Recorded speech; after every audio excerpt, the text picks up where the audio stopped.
Hindi ko makakalimutan yung unang araw after kong umattend ng aking first supervisory training because I was being prepared for a supervisory role. I was so inspired by what I learned in the training that I immediately applied it. No? Tinawag ko yung aking team. Sinabi ko, o simula ngayon, ito gagawin natin. Ikaw, ito role mo. I try to organize, make sure that things are done efficiently based on what I've learned from the training. Pagkatapos ng meeting, pagtalikod ko, meron ako nagparinig, grabe, umatid lang ng training ng 3 araw, kala mo kung sino na. So, syempre, nasaktan ng damdamin ko, may pagka-sensitive ako.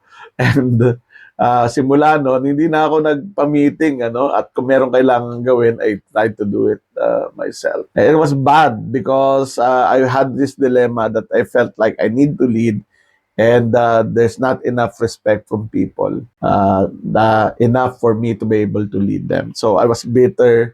Kasi nung boss ko yun, kinausap ako, Ed, ano nangyayari? And then I explained, sabi ko, ito yung nangyayari. Sabi ko, ano kayang problema? And he said, well, you may have missed one thing, sabi niya. Sumaba ka kaagad Sinabi mo agad, ito yung mga pagbabago without talking about, what you've learned from the training, what your goal is, what your intention is. And you didn't give people a chance to agree with your intention or your goal.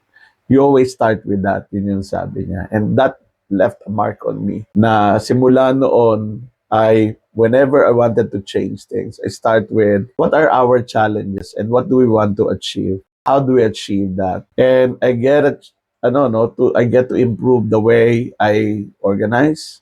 I get to improve the way I delegate to people because we always start with ano bang gusto nating mangyari. And the reason why I'm telling you these stories, I'm hoping that this could also inspire you to always start with why are we doing this, no? What are we trying to change and what goal are we trying to achieve so that you can get people's buy-in so that they know what your intention is and they can enroll themselves to share that intention with you. I hope this helped.